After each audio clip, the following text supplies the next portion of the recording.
his agent into the next week. I know Rich Paul will talk to Rob Pelinka tonight. He's got KCP, who's also a free agent there. But you saw LeBron James do this in Cleveland when he was on those one-year deals, and you knew he was going back. Some of them extended several weeks, a few weeks. I don't know if ADs will go that long, but there's just going to be a window of time here before he decides or firmly commits to whatever contract structure they finally land on. The other big sort of idea we're going to be talking about today and looking for is how these free agents or moves or trades are going to fit in with teams that have, look, they don't know what they're getting this coming year in terms of fans in the stands, revenue coming in. There's question marks about how much room there is available. Not a lot of teams have huge, gallons of cap space the way we've seen in some other years. How is that going to affect guys like Fred VanVleet or Serge Ibaka, who aren't those big, huge names like Kawhi Leonard last year, but who have won rings and could be a key ingredient to add to a championship mix on another team? I think Fred VanVleet is very likely to return to Toronto.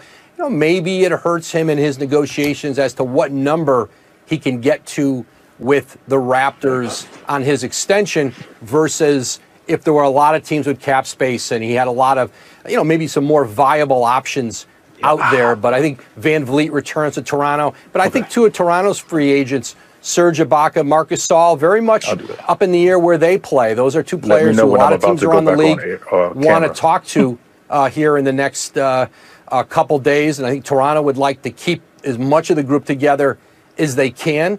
And so, those will be some interesting questions. But I think you look around the league and you see players like, Joe Harris. I think Brooklyn will move here in the next couple days to try to get Harris locked up. And some players, who are key components to teams. Donovan Mitchell, Jason Tatum, both extension eligible. Those are very likely extensions that they'll get done here, I think, sometime in the next few days. Yeah, well, we know that a lot of these moves set up the moves that create a trade to get a big-name player in a week or two. So we're going to be watching all of them for sure. Woj, I know how busy you are right now. Thank you so much for taking a minute out. We will say goodbye, but please come back if news breaks. We'll look for you through the rest of the show. Thank you so much. All right, back to our guys. I want to bring back in Paul. So we know Giannis will be able to sign that Supermax extension, Paul Pierce, but my question is, should he? Would you, if it was you? If I'm Giannis, $230 million is going to be pretty hard to turn down. I mean, he's still young. And then you're with a franchise who has shown the commitment to try at least get better. I mean, I know they had a trade that went through. They got Drew Holiday. They didn't get Bogdanovich. But it just shows you that they're trying to get better at all costs. And if I had this on the table, there's no way I wouldn't take this. Look at that, 228. What about you, Vince Carter? He's right. He's in the position. I mean, that's a lot of money, man. Like, point blank. But and I know he wants to win. And I think Milwaukee is showing that they're trying to do everything they can to bring in stars and some pieces to strengthen their team. I think Drew Holiday is a great asset and a great piece to him. Two-way player, tough guy. And I know things fell through with Bogey Bogdanovich, but this is a great start in the right direction to lure him back. Well, Amin Al-Hassan popping in with us as well right now. And look, I have never been in the position of having to accept or turn down $230 million. So I can't say for sure what I would do. But considering he could get the exact same amount of money next year, next offseason, considering that we have seen even players, if they get a significant injury like Kevin Durant tearing his Achilles and Brooklyn signing him to that max deal anyway, right out of the gate, knowing that he couldn't play for them for a year. So knowing that that kind of situation, that insurance is out there if you get hurt, why would you sign this deal? Is that security, just you take it while you got it? Yeah, I think you talk about the security. Again, it's one thing to say Durant got the money anyway, but we also know that Durant's game is injury-proof in the sense that his height, his length, his shooting can allow him to kind of overcome an Achilles injury in a way that Giannis could not because his game is so heavily based on athleticism and explosion. But I'm with you, Rachel. If the money's the same from the Bucks now or next summer, why not wait till next summer and then give yourself real options? And the thing is, when you throw up that graphic of what he could get from other teams versus what he could get with the Bucks, it fails to recognize that he probably wouldn't sign a 4-year deal. He'd probably sign a 2+1, opt out when he hits the 10-year mark, and then sign a new deal then with a higher slice of a bigger pie. And that's the big thing there, is that it's not quite 145 versus 230 or 228. It's a little bit more than that that he could get otherwise. And so you want to see if what the Bucks have done are these moves cosmetic? Are they moves that are going to move the needle, or are they just names that we got in here and we end up not being that much better than what we were before? Let me tell y'all something. Well, Paul, what do you think of this listen lineup? to this. No, listen. We're in an era right now. If you asked all the players in the league, would you rather have $230 million or a championship ring? I bet you 99% of them would say $230 million. Really? Take the money, secure the bag. Elite players. I mean, top 10 players. It don't matter. Every player in the league. Every player in the league. You ask them right now. The money is so great now. Especially at that number 230. It's too You're not great talking right about now. 75 Let's just be million. honest. The number has gotten too great. You know, when me and Vince played, our max was like 70, 80, which was a great number. But 230, come on, man. Give me 230, and y'all can have that. But Paul, if the money's waiting for you either way, what's the rush? Like you said, his game is not injury-proof. He breaks a leg, tears an Achilles. His game might not recover because he don't have the skill set that Durant has. Come on, we all know that. Just the honest truth right there. Y'all wanted it, you got it.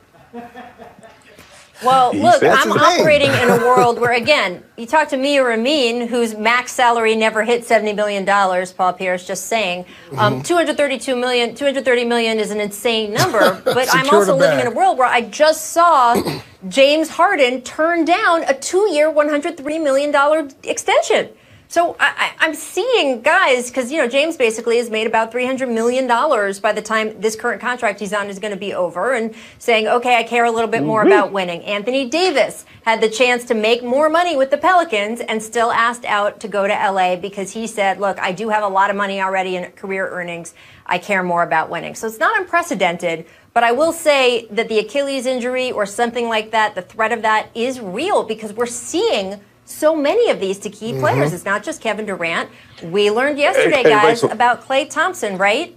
Go ahead. I will add to this, to that part. What Paul is what he's saying is at the end, especially if you're a guy who's injury prone and you've had some injury that has put you out of contentions or just opportunities to win. Sometimes the best route is going to get that money. Our sport is guaranteed.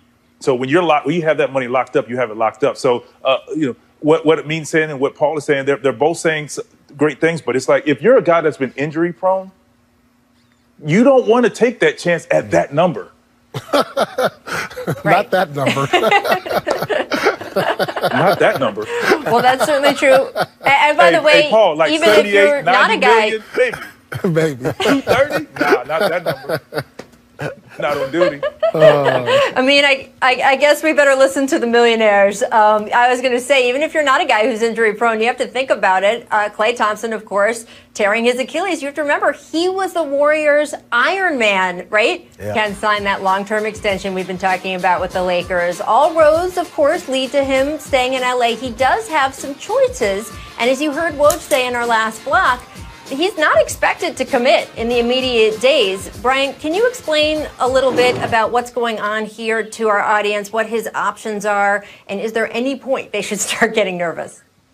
Well, there's some speculation out there, Rachel, that one of the reasons why he's going to delay his decision is because the Lakers have some other free agency moves to make, and he just wants to let them know he's watching. Now, I don't think there's any stress out there. He will be a Laker, but one of the guys they have to make a decision on, and it's a tough decision about how much to pay him, is Kentavious Caldwell-Pope, who is represented by the same agent, Rich Paul. Now, I think Caldwell Pope is going to have some interest out there in the market. Whether or not he can get enough money out there to actually leave the Lakers is a different story. But this is somewhat reminiscent of when J.R. Smith was a free agent back in 2016 in Cleveland, represented by Rich Paul, and LeBron took his sweet time over that summer before signing. Now, having said that, LeBron did sign before J.R. Smith did. But while I think Anthony Davis has been well aware of his contracts options for months now, maybe it's just a little bit of a check game that he's playing. Paul, if you were Anthony Davis, would you commit 2 years plus a player option, do the 1-and-1, where you're only committing for another year? We've seen that be a strain on teams, like when Kevin Durant kept doing the 1-and-1s and the 1-and-1s, it just brought all these questions about whether he was really going to stay. Or do you want to keep your flexibility if you're Anthony Davis? I think it's important for the players these days to keep their flexibility. I would line my contract up directly with LeBron's because, as you can see, he can sign for 35% of the cap after that 10 years. And so, you know, LeBron, he could probably retire in 2-3 years. Who knows? You know, but I'll line my situation up with his.